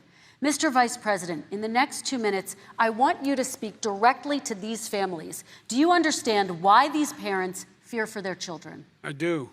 I do. You know, my daughter is a social worker, and she's written a lot about this. She has a graduate degree from the University of Pennsylvania in social work. And you know, one of the reasons why I ended up working on the east side of Wilmington, Delaware, which is 90% African American, was to learn more about what was going on. I never had to tell my daughter, if she's pulled over, make sure she puts, for a traffic stop, put both hands on top of the wheel and don't reach for the glove box because someone may shoot you. But a black parent, no matter how wealthy or how poor they are, has to teach their child, when you're walking down the street, don't have a hoodie on when you go across the street. Making sure that you, in fact, if you get pulled over, just yes, sir, no, sir, hands on top of the wheel, because you are, in fact, the victim, whether you're a person making child of a $300,000 a year person or someone who's on food stamps. The fact of the matter is, there is institutional racism in America. And we have always said, we've never lived up to it, that we hold these truths to be self-evident. All men and women are created equal. Well, guess what? We have never, ever lived up to it, but we've always constantly been moving the needle further and further to inclusion, not exclusion. This is the first president to come along and says, that's the end of that. We're not going to do that anymore. We have to provide for economic opportunity, better education, better health care, better access to schooling, better access to opportunity to borrow money to start businesses. All the things we can do, and I've laid out a clear plan as to how to do those things, just to give people a shot. It's about accumulating the ability to have wealth as well as it is to be free from violence. President Trump, same question to you, and let me remind you of the question. I would like you to speak directly to these families. Do you understand why these parents fear for their children? Yes, I do. And again, he's been in government 47 years. He never did a thing except in 1994 when he did such harm to the black community. And they were called, and he called them super predators. And he said that. He said it, super predators. And they have never lived that down. 1994, your crime bill, the super predators. Nobody has done more for the black community than Donald Trump. And if you look, with the exception of Abraham Lincoln, possible exception, but the exception of Abraham Lincoln, nobody has done what I've done. Criminal justice reform, Obama and Joe didn't do it. I don't even think they tried because they had no chance at doing it. They might have wanted to do it, but if you had to see the arms I had to twist to get that done, it was not a pretty picture, and everybody knows it, including some very liberal people that cried in my office. They cried in the Oval Office. 2 weeks later, they're out saying, gee, we have to defeat him. Criminal justice reform, prison reform, opportunity zones with Tim Scott, a great senator from South Carolina. He came in with this incredible idea for opportunity zones. It's one of the most successful programs. People don't talk about it. Tremendous investment is being made. Biggest beneficiary, the black and Hispanic communities, and then historically black colleges and universities. After 3 years of coming to the office, I love some of those guys. They were great. They came into the office and they said, I said, what are you doing? After 3 years, I said, why do you keep coming back? Because we have no funding. I said, you don't have to come back every year. We have to come back because President Obama would never give them long-term funding, and I did. 10-year long-term funding, and I gave them more money than they asked for because they said, I think you need more. And I said, the only bad part about this is I may never see you again because I got very friendly with them, and they like me and I like them. But I saved historically black colleges and universities. Okay, and we're going to talk about both of your records, but your response to that, Vice President? My response to that is I never, ever said what he accused me of saying. The fact of the matter is, in 2000, though, after the crime bill had been in the law for a while, this is a guy who said, the problem with the crime bill, there's not enough people in jail. There's not enough people in jail. And go on my website, get the quote, the date when he said it. Not enough people. He talked about marauding gangs, young gangs, and the people who are going to maraud our cities. This is a guy who in the Central Park five innocent black kids, he continued to push for making sure that they got the death penalty. None of them were guilty of the crimes they were suggested. Look, and talk about granted, he did in fact let 20 people, he commuted 20 people's sentences. We commuted over 1,000 people's sentences. Over 1,000. The very law he's talking about is a law that, in fact, initiated by Barack Obama. And secondly, we're in a situation here where the federal prison system was reduced by 38,000 people under our administration. And one of these things we should be doing, there should be no minimum mandatories in the law. That's why I'm offering $20 billion to states to change their state laws to eliminate minimum mandatories and set up drug courts. No one should be going to jail because they have a drug problem. They should be going to rehabilitation, not to jail. We should fundamentally change the system, and that's what I'm going to do. But why didn't he do it 4 years ago? Why didn't you do that 4 years ago, even less than that? Why didn't you do it? You were vice president. You keep talking about all these things you're going to do, and you're going to do this. But you were there just a short time ago, and you guys did nothing. We did. You know, Joe, I ran because of you. I ran because of Barack Obama, because you did a poor job. If I thought you did a good job, I would have never run. I would have never run. I ran because of you. I'm looking at you now. You're a politician. I ran because of you. All right, Vice President Biden, your response to that, and then I do have some questions for both of you. Well, I tell you what, I hope he does look at me, because what's happening here is, you know who I am, you know who he is, you know his character, you know my character, you know our reputations for honor and telling the truth. I am anxious to have this race. I am anxious to see this take place. The character of the country is on the ballot. Our character is on the ballot. Look at us closely. Let me ask some follow-up. Please respond, and then we're going to have follow-up questions. If this stuff is true about Russia, Ukraine, China, other countries, Iraq, if this is true, then he's a corrupt politician. All right. So don't give me the stuff about how you're this innocent baby. Joe, they're calling you a corrupt politician. Nobody. President Trump, I want to stay on the issue of race. We're talking about the issue. Laptop from hell. President Trump, we're talking about race right now, and I do want to stay on the issue of race. President Trump, I have to respond to that. Please, because look, very quickly. There are 50 former national intelligence folks who said that what he's accusing me of is a Russian plant. They have said that this has all the five former heads of the CIA, both parties, say what he's saying is a bunch of garbage.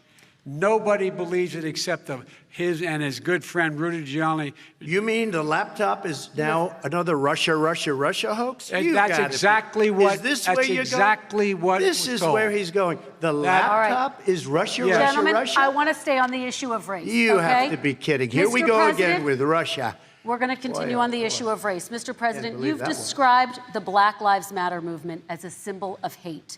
You've shared a video of a man chanting white power to millions of your supporters. You've said that black professional athletes exercising their First Amendment rights should be fired. What do you say to Americans who say that kind of language from a president is contributing to a climate of hate and racial strife? Well, you have to understand, the first time I ever heard of Black Lives Matter, they were chanting pigs in a blanket, talking about police. Pigs, talking about our police. Pigs in a blanket, fry them like bacon. I said, that's a horrible thing. And they were marching down the street. And that was my first glimpse of Black Lives Matter. I thought it was a terrible thing. As far as my relationships with all people, I think I have great relationships with all people. I am the least racist person in this room. Well, what do you say to Americans who are concerned by that rhetoric? I don't know. I mean, I don't know what videos? to say. I got criminal justice reform done and prison reform and opportunity zones. I took care of black colleges and universities. I don't know what to say. They can say anything. I mean, they can say anything. It makes me sad because I am the least racist person. I can't even see the audience because it's so dark, but I don't care who's in the audience. I'm the least racist person in this room. Okay, Vice President Biden, let me ask you very quickly, and then I have a follow-up question for you. Abraham Lincoln here is one of the most racist presidents we've had in modern history. He pours fuel on every single racist fire. Every single one. Started off his campaign coming down the escalator saying he's going to get rid of those Mexican rapists. He's banned Muslims because they're Muslims. He has moved around and made everything worse across the board. He says about the poor boys, last time we were on stage here, he said, I told them to stand down and stand ready. Come on. This guy has a dog whistle about as big as a foghorn. President Trump, I'm going to give you 10 seconds to respond, and then I have a follow-up question. He made a reference to Abraham Lincoln. Where did that come in? I mean, You said where you're did that- Abraham Lincoln. No, where did that? No. You said- I said not since Abraham Lincoln has anybody done what I've done for the black community. And I'm I saying- didn't say I'm Abraham Lincoln. I said not since Abraham Lincoln has anybody done what I've done for the black community. Now, you have done nothing other than the crime bill, which put Oh, God. tens of thousands of black men, mostly, in jail. All right, let me- And you know let me what? a- let me they ask remember Vice it President because if you Biden look a at what's question. happening with the voting right now, Let me ask they Vice remember President that Biden you treated them about- very, very badly. The- Just the- take a look at what's happening out there. Vice President Biden, let me give you a chance to respond within this context. Crime Okay. bills that you supported in the 80s and 90s contributed to the incarceration of tens of thousands of young black men who had small amounts of drugs in their possession. They are sons, they are brothers, they're fathers, they're uncles, whose families are still to this day, some of them suffering the consequences. So speak to those families. Why should they vote for you? One of the things is that in the 80s, we passed 100%, all 100 senators voted for it, a bill on drugs and how to deal with drugs. It was a mistake. I've been trying to change it since then, particularly the portion on cocaine. That's why I've been arguing that, in fact, we should not send anyone to jail for a pure drug offense. They should be going into treatment across the board. That's what we should be spending money on. That's why I set up drug courts, which were never funded by our Republican friends. They should not be going to jail for a drug or an alcohol problem. They should be going into treatment.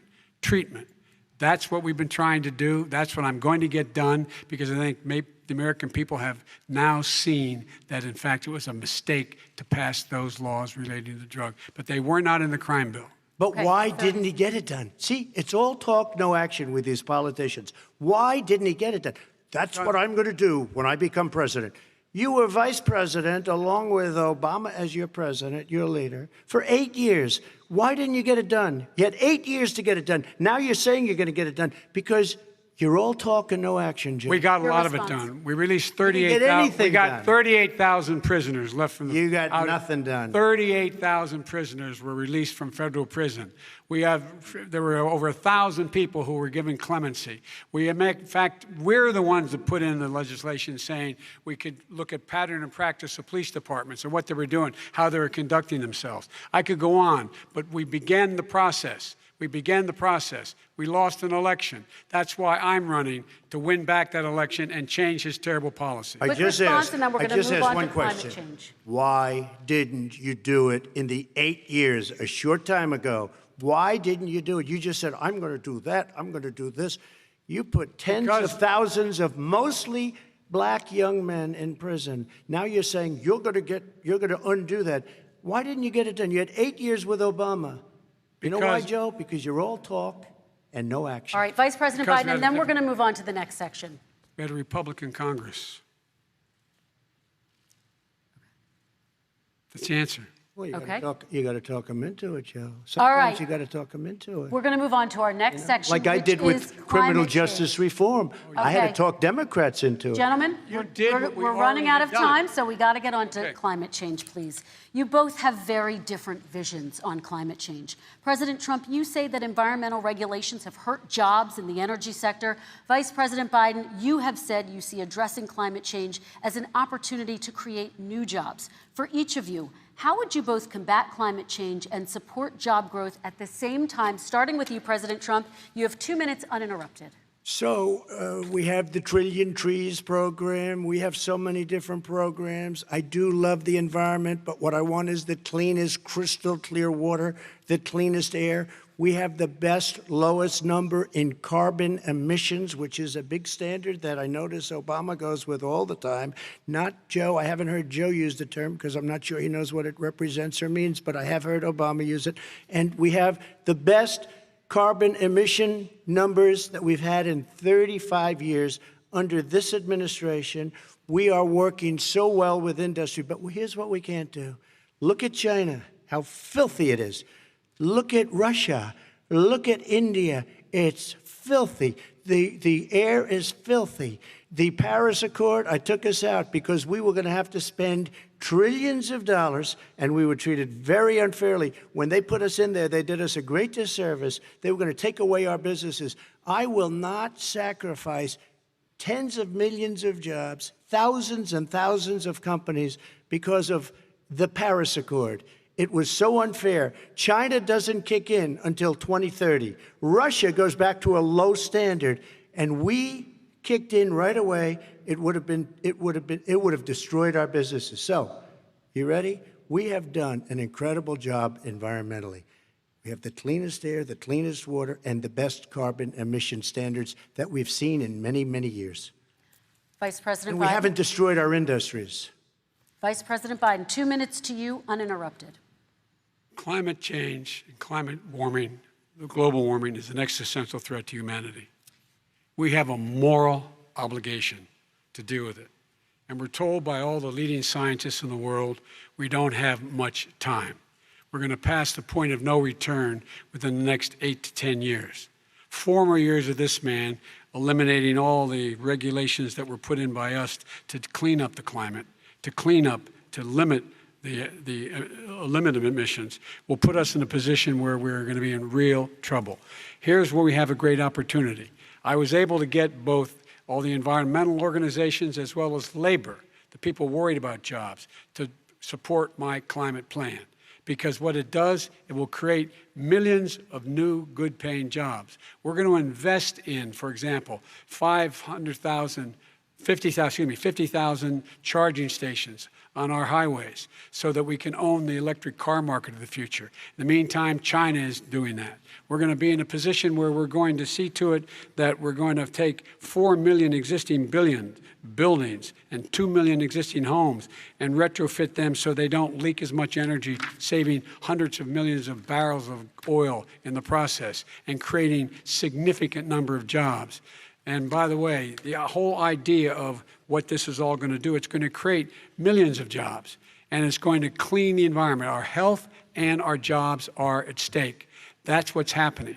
And what right now, by the way, Wall Street firms indicated that my plan will in fact create 18.6 million jobs, 7 million more than his. This is from Wall Street. And I'll create $1 trillion more in economic growth than his proposal does. Not on climate, just on the economy. President Trump, you're They came out and said very strongly, $6,500 will be taken away from families under his plan, that his plan is an economic disaster. If you look at what he wants to do, if you look at his plan, his environmental plan, you know who developed it? AOC +3. They know nothing about the climate. I mean, she's got a good line of stuff, but she knows nothing about the climate. And they're all hopping through hoops for AOC +3. Look, their real plan cost $100 trillion. If we had the best year in the history of our country for 100 years, we would not even come close to a number like that. When he says buildings, they want to take buildings down because they want to make bigger windows into smaller windows. as far as they're concerned, if you had no window, it would be a lovely thing. This is the craziest plan that anybody has ever seen. And this wasn't done by smart people. This wasn't done by anybody. Frankly, I don't even know how it can be good politically. Right. They want to spend $100 trillion. That's their real number. He's trying to say it was 6. It's $100 trillion. They want to knock down buildings and build new buildings with little, tiny, small windows. I mean, and many other things. Okay. And many other things. Let me have the Vice President respond, and we're running out of time, and we have a lot more questions to get to. Country. So let's hear from the Vice President. I have a number more questions. I don't know where he comes from. I don't know where he comes up with these numbers. Queens. $100 trillion. Give me a break. This plan was, plan endorsed by every major environmental group and every labor group. Labor, because they know the future lies. The future lies in us being able to breathe, and they know there are good jobs in getting us there. And by the way, the fastest growing industry in America is solar energy and wind. He thinks wind causes cancer, windmills. It's the fastest growing jobs, and they pay good prevailing wages, $45, $50 an hour. We can grow and we can be cleaner if we go the route I'm proposing. President Trump, please respond, and then I have some follow-ups. We are energy independent for the first time. We don't need all of these countries that we had to fight war over because we needed their energy. We are energy independent. I know more about wind than you do. It's extremely expensive, kills all the birds, it's very intermittent, it's got a lot of problems, and they happen to make the windmills in both Germany and China. And the fumes coming up, if you're a believer in carbon emission, the fumes coming up to make these massive windmills is more than anything that we're talking about with natural gas, which is very clean. One other thing. Find me a scientist who said that. I love solar, but solar doesn't quite have it yet. It's not powerful yet to really run our big, beautiful factories that we need to compete with the world. So false. It's all a pipe dream.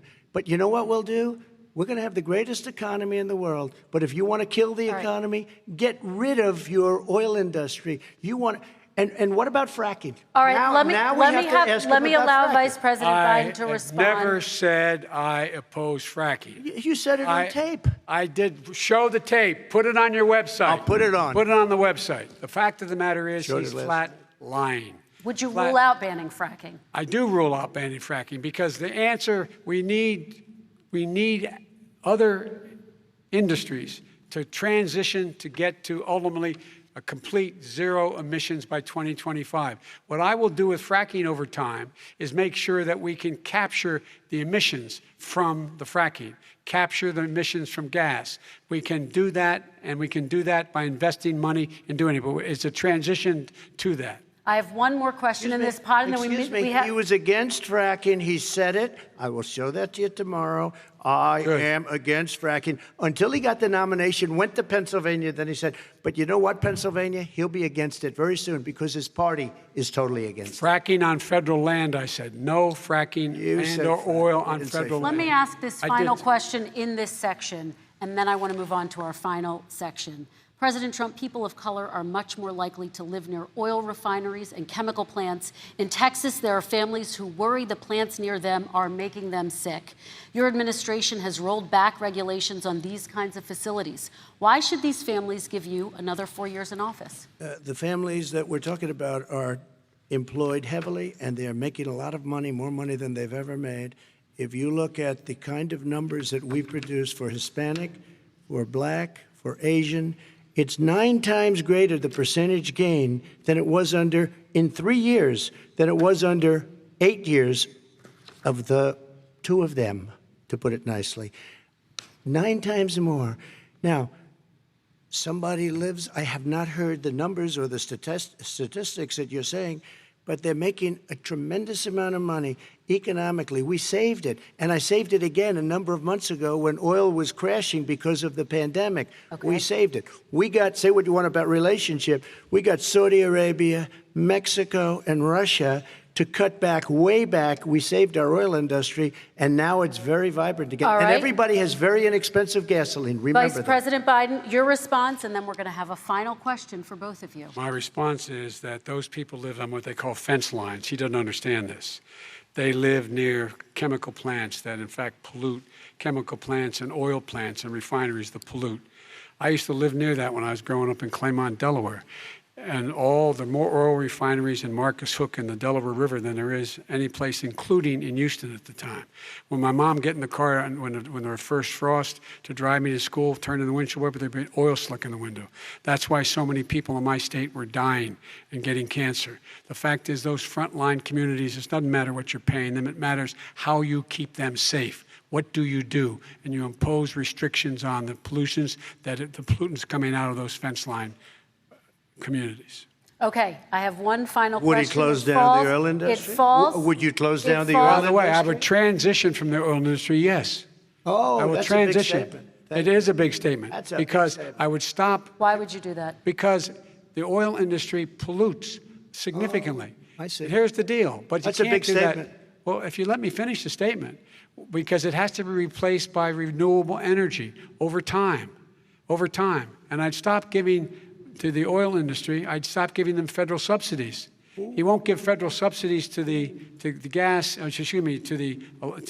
solar and wind. Yeah. Why are we giving it to oil industry? We actually do All give right. it to solar and wind. We And have that's one maybe the final biggest question. statement in terms of business. That's the biggest statement. Okay. Because We have basically one what he's final saying question, is he is Mr. going to President. destroy the oil industry. Will you remember that, Texas? Will you Okay. remember that, Pennsylvania, Oklahoma? Vice President Biden, let me give you 10 seconds to respond, and then Ohio. I have to get to the final question. Vice President Biden. He takes everything out of context. But the point is, look, we have to move toward a net zero emissions. The first place to do that by the year 2035 is in energy production, by 2050 totally. All right. One Is he gonna final get question China to both do of you. it? No, we're finished with Is this. he We going have to to get move on China to to our do it? final question. We No, have to I'm move going on to to our rejoin final Paris question. Accord and make China abide by what they agreed to. All right, That'll this cost you is $1 about trillion. leadership, gentlemen. And this first question does go to you, President Trump. Imagine this is your inauguration day. What will you say in your address to Americans who did not vote for you? You'll each have 1 minute, starting with you, Mr. We have to make our country totally successful as it was prior to the plague coming in from China. Now we're rebuilding it, and we're doing record numbers, 11.4 million jobs in a short period of time, et cetera. But I will tell you, go back. Before the plague came in, just before, I was getting calls from people that were not normally people that would call me. They wanted to get together. We had the best black unemployment numbers in the history of our country. Hispanic, women, Asian, people with diplomas, with no diplomas, MIT graduates, #1 in the class. Everybody had the best numbers. And you know what? The other side wanted to get together. They wanted to unify. Success is going to bring us together.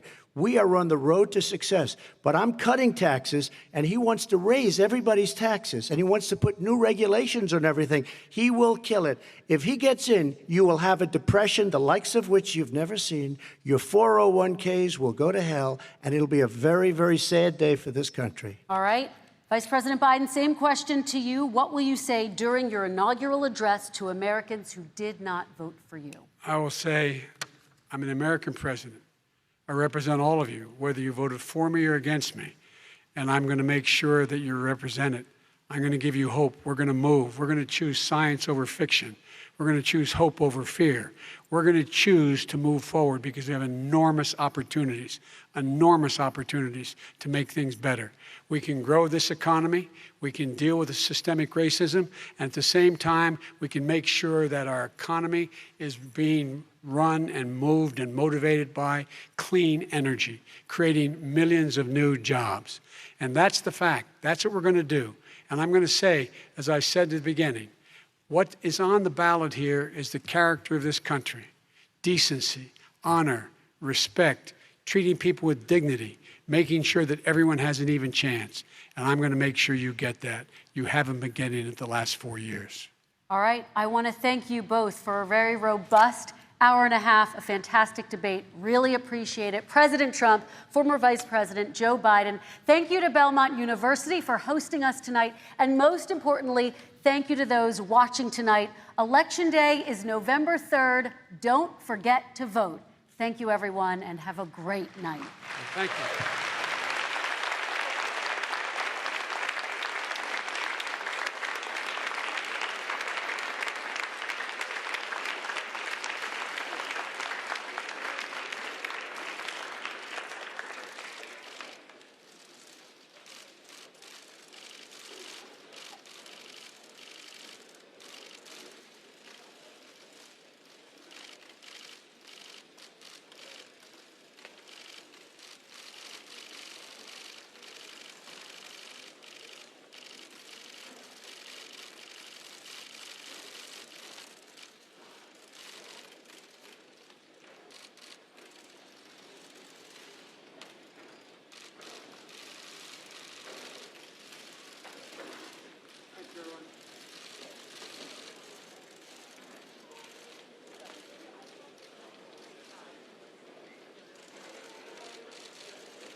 And now it's time to hear from you and get your reaction to this final debate of 2020.